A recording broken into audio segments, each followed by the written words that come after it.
Oh my goodness, I can't believe it. I can't stand us being apart. I miss you guys. It's just not the same when we're online like this. But hey, I'm glad we got this technology. Thanks for tuning in here at 5 or sometime later in the week. Great to connect with you and excited for all the stuff that's going to be on this tonight. Some fun things and some deeper things as well. Man, I just want to say though that I miss you, each one of you. I just come to this wall sometimes and just go, hey, how you guys doing? I have little conversations. Caroline, how things going? Justin, how's life? Emma, what's going on? Christian, man, where you been? Hey, that chip looks really good. Anyway, hey, we miss you guys. Hope to see you soon. Hey, you can see us tonight right after this video premieres at the Zoom. You'll find the link down below. Go to the Zoom, tune in. It's primarily going to be just to connect, for us to hang out, spend a little time together. You won't be in just a group with Steve. You won't be just tuning in with me and going, why am I in this thing with Steve and this awkward thing? I promise there'll be other leaders there, other students there. It's going to be a great time. And hey, I miss you. Can't wait for us to get back together, but excited for tonight. So tune in. A lot of great stuff right here in this video.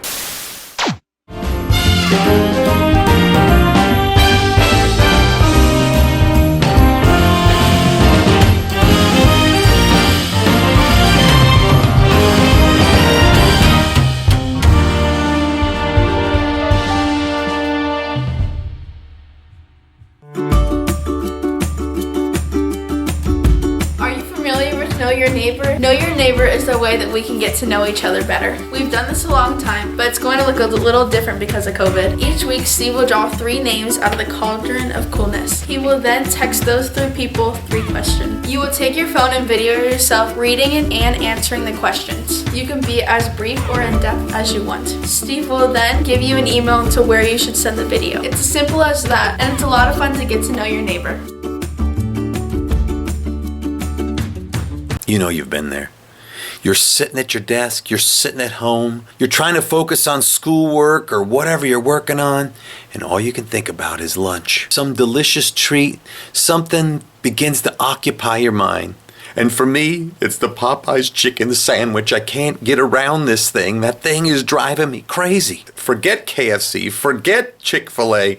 This is the sandwich, and I need one now. So what a perfect opportunity for us to implement the Door Delivery 1200. Because you're sitting there at home, you hear about these food delivery services, and you wonder, who is gonna get me my sandwich here fastest? Today, we're gonna find out.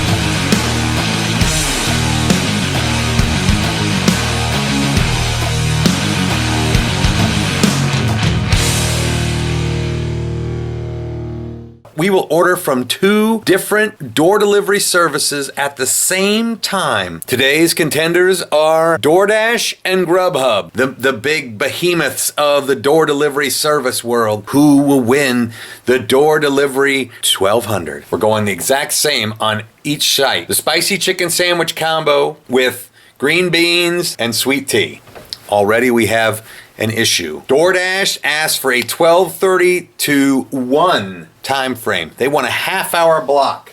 So we're going to put it right in the middle, 12:45. And with that, the Door Delivery 1200 is on. DoorDash and Grubhub, bring me that spicy chicken amazingness.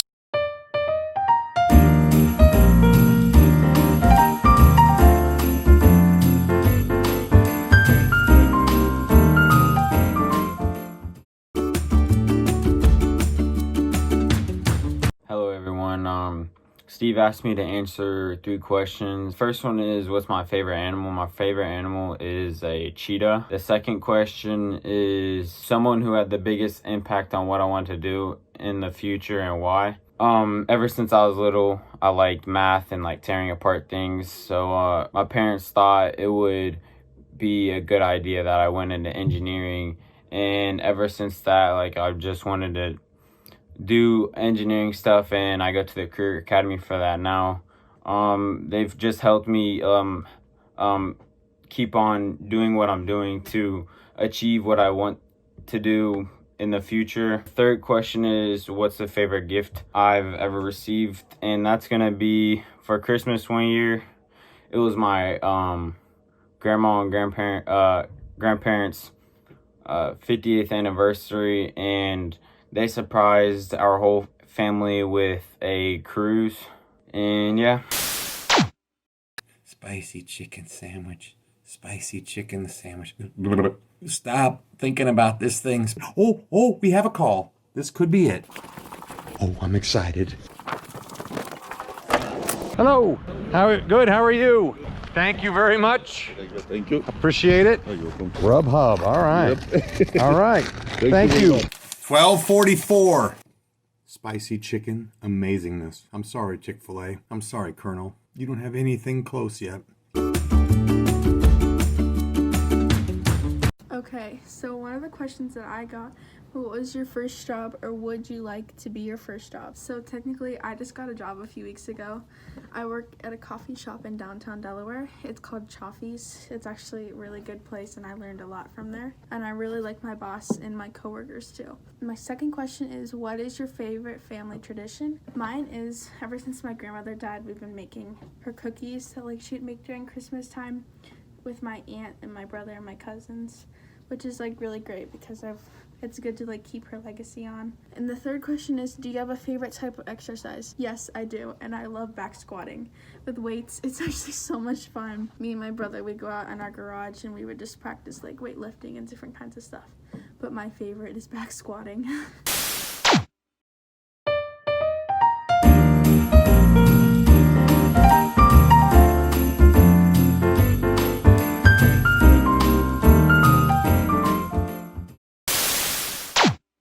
I'm up to my elbows in chicken sandwich here, and I just get a text that they just picked it up from DoorDash. And with that, at 1:05, DoorDash says they're almost here.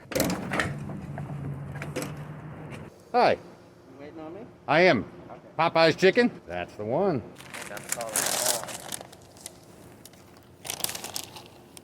Thank you. Have a good day. Have a great day. Next week, in the door delivery 1200. It's not going to be DoorDash that's making this run. So Grubhub, you'll be up against Postmates next week.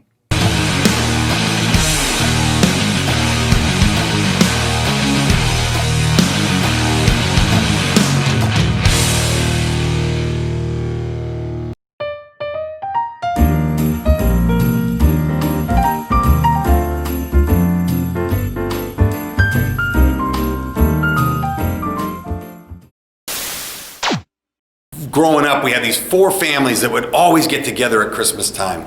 The Almquists, the Jornads, the Johnsons, and the Yelms. And every year we would get together, we'd try to get together in the summer, and we might go camping or something here and there. Might happen, but the Christmas party, that was happening. Somebody's home was going to be the site of this great party, great food. I don't care how old we were still horsing around as kids who, thought we were still 10. All sorts of amazing things every year at the Christmas party. But the greatest thing was the White Elephant Gift Exchange. Oh my gosh, this one was the one that formed me. This is the one that every other White Elephant Gift Exchange I attend is based on this one. And it is cutthroat. It is dog eat dog. I'm telling you, when you want a present, you don't go, oh, they look like they like that. That seems very nice. They'd like to keep. No, if I want that thing, I'm taking it.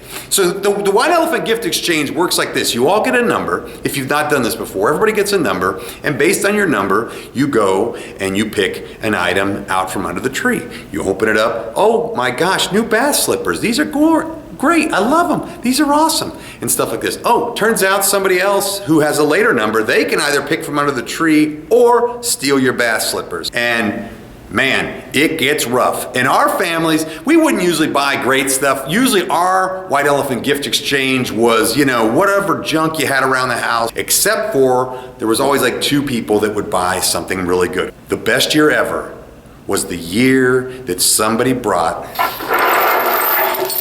chains. Oh my gosh, to a middle school boy, me and my buddy Dean, we thought owning chain was the greatest thing you could have. Oh my gosh, you can, pull something around with your bike, or, if that neighbor kid, looks the other way, I could throw him in the lake with this ease. No, there were all sorts of things you could do with chain. That became this thing. Oh my gosh, Dean won it. He worked this stupid plan to somehow steal that thing. Oh, so irritating. But I think about all those things of Christmas on a normal year and how busy the Christmas season get. I gotta have the white elephant gift exchange with these families, and now there's the work Christmas party, and school's got this musical, and they've got this reciting of of a Christmas story happening, and somebody wants to go here, there, there's ice skating, all this stuff, the zoo. There's so many things that become a part of Christmas.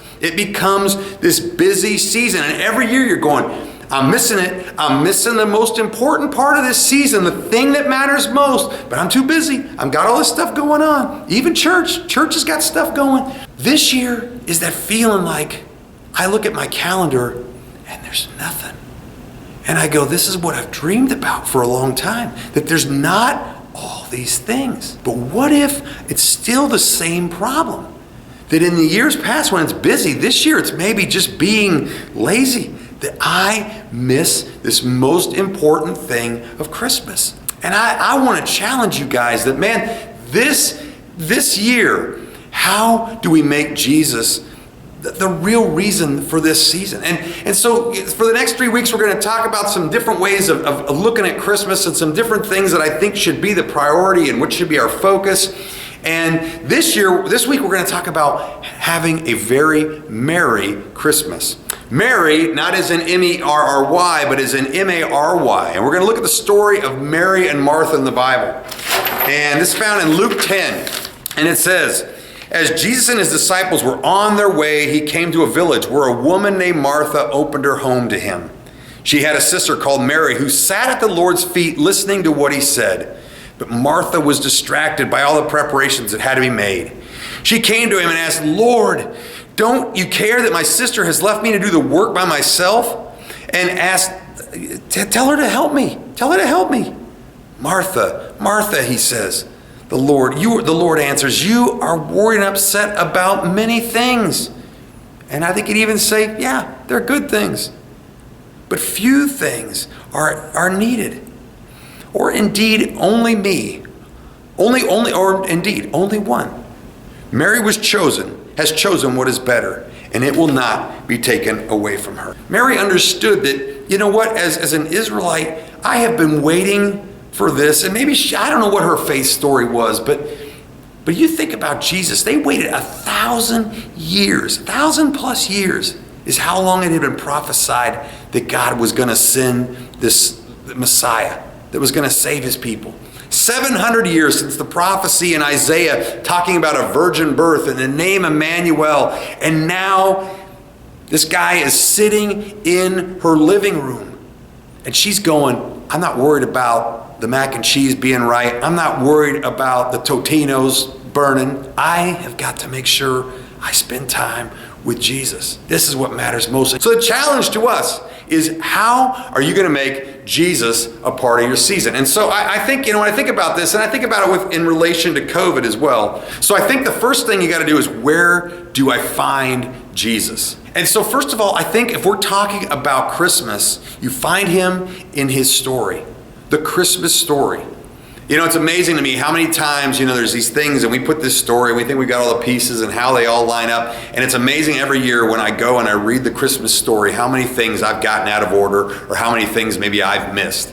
And I want to encourage you to just go to your Bibles or go online and go to Matthew 1:18 to verse 2:18, I believe it is, and Luke 1, maybe like 20 through 2:20, I think it is, or something like that. If you look in those areas, you will find the Christmas story told in 2 different Gospels, the stories of Jesus in the Bible.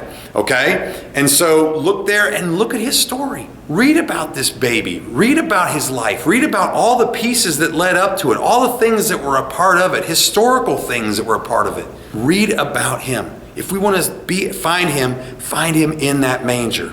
The second thing is, I think about Jesus later in his life. I think about him, and where else would I find him? You think about if I was looking for him, oftentimes they would say Jesus would remove himself to go spend time with his Father. He'd go remove himself to pray, spend time in prayer. Make time with God a priority in this season. Whether it's that time is reading the Christmas story, whether that's, you know what, I'm going to go ahead and read through the book of Matthew, because this is a great way to look at Jesus, how he went from a baby to his death on a cross, and what that means to my life. Read the book of Matthew. Just spend, a little time each day spending your time in there. If you want to find Jesus, you're going to find him with his Father, and so spend time in the Word with him. The other thing was, I think, if I think about Jesus, it's spending time with people. If I think about, I couldn't find him here where I'm at, he's out with other people. How do I make people still the priority in this time? I think about COVID and I think about Jesus. What would be the things that he would be doing? Would he just be held up in his house and not doing anything? I don't believe that's the case. Now, maybe he'd be out with people, physically out with them. Maybe he would put that aside. Maybe so. Maybe he would stay in and say, I'm going to stay safe in this place, and I'm going to make the priority to not see anyone, and I'm going to social distance completely. But I can tell you this, he would find ways to encourage others. He would find ways to write it. And maybe that's just in your house. The priority of time. Maybe it's just the priority of encouragement. I think about who the people were that he spent time with.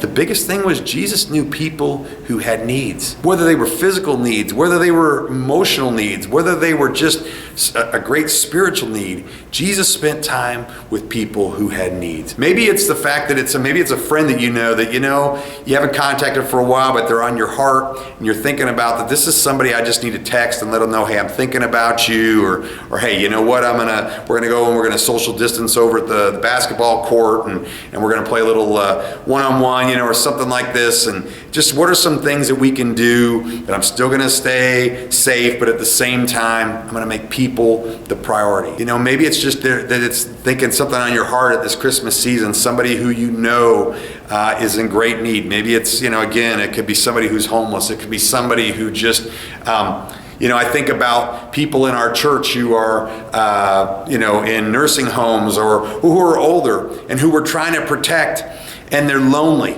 Man, they are missing being with people. They're missing being connected to their church, and they're looking for ways for us to connect with them. And so if you tune into the Zoom directly following this, I'll give you guys some addresses that you can write them and just let them know, hey, this is so-and-so. I'm thinking about you and want you to have a very Merry Christmas. And, something as simple as that goes a long way. If you want to spend time with Jesus, you got to go where Jesus is. And these are the places where I believe right now are the focus. And so I want to challenge you guys in this, to just think about this. And hey, I'm excited to continue this series over the next few weeks. I know you're going to be challenged. I know there's going to be some different things to think about. Want to encourage you right now, hey, finish out this video, a couple more things, and then I would love to have you guys join us on the Zoom. You'll find the address down below, and would love to have you join us on Zoom. It's a great chance for us to connect. Hey, if you come to that Zoom and you tell me one of your favorite just Christmas memories, you're going to get your name entered into a drawing. There's a drawing that's coming up. Each week there's going to be different ways on the video for you to earn prizes that week, but there's also going to be a greater quarterly drawing for a bigger item. Hey, excited to see you. And remember, keep Jesus the focus of your season. Make that a priority. Spend time with him in his story. Spend time with him just in his words. Spend time with people that he would spend time with. People in need, people who need to know they're loved. Do those things. And hey, I'll see you on Zoom very soon.